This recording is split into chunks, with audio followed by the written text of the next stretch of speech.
Dzień dobry, witam was bardzo serdecznie w nowym... Moet and Chandon.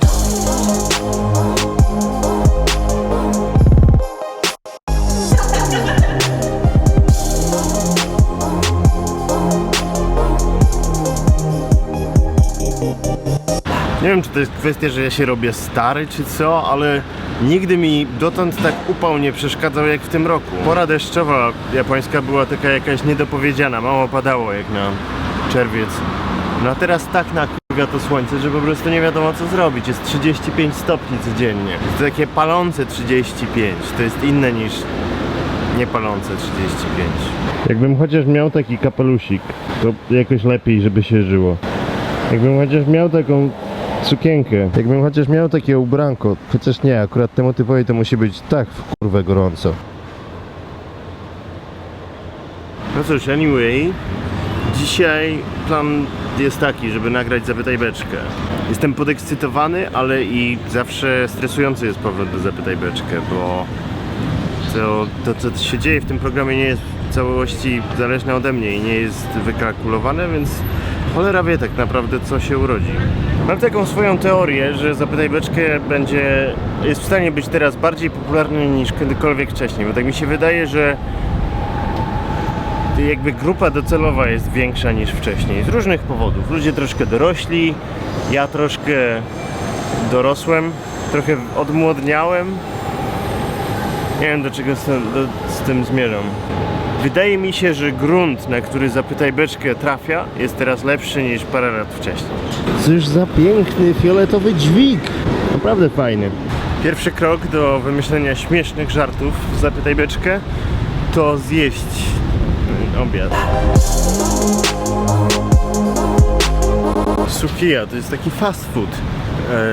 Nic wyrafinowanego, ale jest naprawdę smaczne. Szczególnie w lecie ten ich don z unagi, z węgorzem.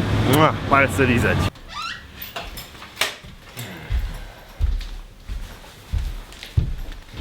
Ja nie mogę, jak tu jest gorąco! Klimatyzacja. Ignition. Lift off. Kolejny bardzo ważny punkt w przygotowaniu Zapytaj Beczkę. Herbata. Herbaty. Mamy tu znakomite połączenie japońskiej herbaty matcha oraz chińskiej herbaty puer. Przyszła paczka. Coś co zamówiłem i nie ukrywam, bardzo się cieszę.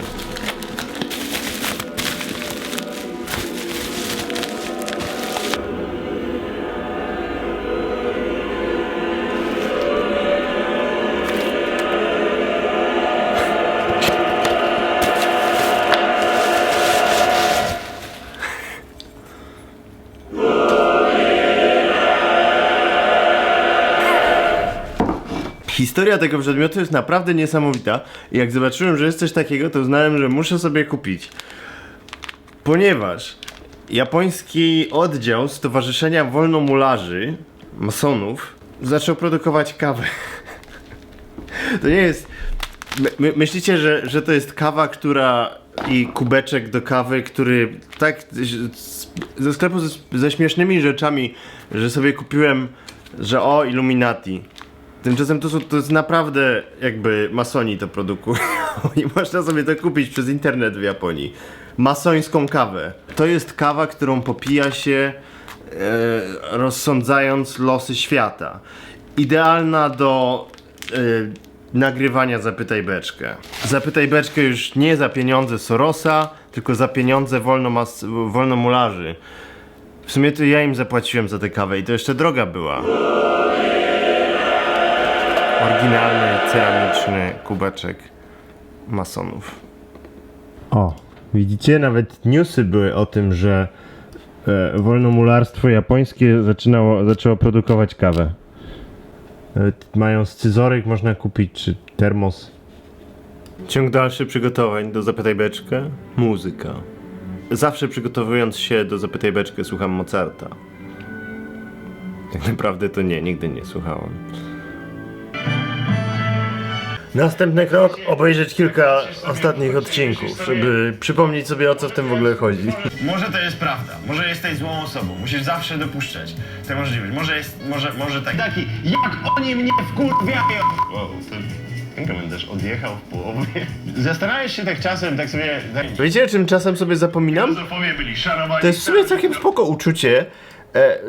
Jakby dla mnie to jest takie, no robię to na tyle długo, że w ogóle o tym nie myślę, ale wchodzę na jakiś swój film sprzed paru miesięcy, ma 340 000 wyświetleń. Wiadomo, że teraz na YouTube są popularniejsze rzeczy, coś tam, ale to jest 340 000 wyświetleń, to jest Powiedzmy, że te 300 000 się tłumaczy na nawet niech będzie 100 000 osób. 100 000 osób! To jest więcej osób niż ja znam. Nie znam 100 000 osób. Zdrzemnąłem się. Trochę zwlekam. Stresuję się. Zastanawiam się, ściągać te lampki, czy nie. W sumie fajne są. Pam. Czy to jest jeszcze w ogóle mój kanał? Ja przepraszam bardzo, co tutaj się dzieje? Wow. Okej, gardło zdarte. Pot jest. Myślę, że było okej. Zawsze stres. Nagrywać Zapytaj Beczkę. Zawsze jest stres, bo zawsze się zastanawiam, czy to idzie dobrze, czy to idzie źle. Czy to jest ten moment, w którym ludzie mi napiszą, że to już nie jest to samo i program jest do dupy? Nie, to jeszcze nie jest ten moment! Nie, to jeszcze nie jest ten moment! Dobrze, tak to wygląda. Do tej pory mamy 14 minut materiału. Wycięte jest około 40. 40 minut, tam stałem i darłem się. Docencie. Docencie też, jak krótki jest w porównaniu program. Parafrazując Marka Twaina. Nie miałem czasu zmontować krótkiego filmu, więc zmontowałem długi. Muszę w ogóle przyznać, że strasznie miło jest się zobaczyć znowu w kontekście beczki. W sensie montować się i widzieć tę postać, która ze mnie wychodzi, jak nagrywam. Bo ta postać to jest głos, który żyje we mnie wewnątrz, ale ja normalnie z nim nie rozmawiam, bo jest przerażający. Często się zastanawiam w kontekście Zapytaj Beczkę, bo ten program, on mi się podoba w obecnej postaci. Z jednej strony jest fajny, z drugiej strony na pewno mógłby być napisany lepiej. W sensie ten writing, on jest bardzo improwizowany. Ja naprawdę mam bardzo szkicowe pojęcie na temat tego, o czym będę mówić w momencie, kiedy zaczynam nagrywać. I można by to obejść, bo ja na przykład jak montuję, to sobie czasem myślę, że mógłbym jeszcze dodać coś tam, jakoś bardziej pokręcić rzeczami. I z jednej strony to by spowodowało, że to by było bardziej dopracowane, ale z drugiej mogłoby stracić na tym spontanicznym uroku czegoś takiego mówionego prosto z serca. Czy tam, nie wiem, w sumie to nawet nie jest prosto z serca, to jest bardziej z mózgu mówione. Ale wiecie, o co mi chodzi? To jest w ogóle ciekawa kwestia wideo internetowego, obecna w moim medium od wielu lat. O tym jeszcze w Webshows pisałem. Perfekcyjność dopracowania jest na jednym końcu skali, a na drugim końcu skali jest naturalność. I chodzi o to, żeby znaleźć dobry punkt dla siebie. Bo niestety to działa w ten sposób, że im bardziej sobie napiszesz żart, tym bardziej będziesz brzmiał sztucznie wygłaszając go. Chyba że masz bardzo dobry warsztat. No ja warsztat mam taki jaki mam. Już się zbieram do domu, tylko jeszcze chwila ciężkiej pracy. Miałem barbarzyńcę o imieniu Rabarbar. Stworzyłem nekromantę o imieniu Nerkowiec. Kurde, jakie miłe wspomnienie sobie Diablo odpalić. Nie grałem w Diablo od czasu premiery, a premierę jeszcze spędziłem robiąc z niej relacje dla TV Gry.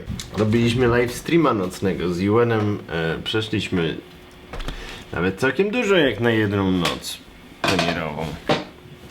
Dobre czasy. Mam jeszcze kilka innych fajnych wspomnień z Diablo 3. Między innymi robiłem relację z imprezy, na której Diablo 3 zostało ogłoszone. Było to Worldwide Invitational w Paryżu. Już nie pamiętam, który to był rok, ale widziałem zwiastun z Diablo 3 jako jeden z pierwszych na świecie. Pamiętam, że wtedy kupiłem koszulkę Diablo 3, bo to było tak, że oni ogłosili Diablo 3 i potem od razu cały merchandise wyłożyli, więc kupiłem koszulkę i to była jedyna koszulka, jedna tam z kilku w Polsce, Diablo 3, jeszcze długo przed premierą, więc szpan był. Kiedyś robiłem wywiad z głównym projektantem Diablo 3, który to wyglądał jak wywiad, ale nie był wywiadem. Po prostu tak trochę na chama zrobiłem takeover panelu dyskusyjnego. Trochę się tak wypchałem i trochę przegadałem wszystkich innych dziennikarzy, którzy tam byli, po to, żeby de facto zrobić wywiad. Death is a path all must tread. Allow me to help. Kiedy Diablo 3 wyszło, to ja byłem redaktorem powiedzmy redaktorem naczelnym w TV Gry. I mieliśmy taki problem, że wszyscy po prostu cały czas ciupali w Diablo 3. Nikt się nie mógł oderwać i mieliśmy strasznie zdezorganizowaną pracę. I każdy szukał tylko pretekstu, żeby w ramach pracy, bo naszą pracą po części było granie w gry, żeby jak najwięcej czasu spędzić z Diablo 3. Oczywiście, że dla mojego pokolenia Diablo 1 i Diablo 2 zawsze będzie ważniejsze i takie bardziej będzie większym przeżyciem. Diablo 3 przeszedłem raz i w sumie mi wystarczy. Teraz sobie pociupię, ale pewnie nie przejdę drugi raz. Albo może przejdę dodatek, cholera wie. W każdym razie wspominam 1, 2 legendarnie. To są moje jedne z najważniejszych gier, w jakie grałem dla mnie osobiście. A 3 jest spoko. Trochę nie rozumiem ludzi, którzy w to grają od 5 lat regularnie i cały czas uważają, że to jest gówno. Jakie to jest w ogóle zabawne. Zdałem sobie sprawę z tego, że 5 lat temu w podobny dzień, cały dzień grałem w Diablo 3 w pracy, po to by wieczorem robić Zapytaj Beczkę. A dzisiaj cały dzień robiłem Zapytaj Beczkę, po to by wieczorem pograć sobie dla relaksu w Diablo 3. Szybkie zakupy.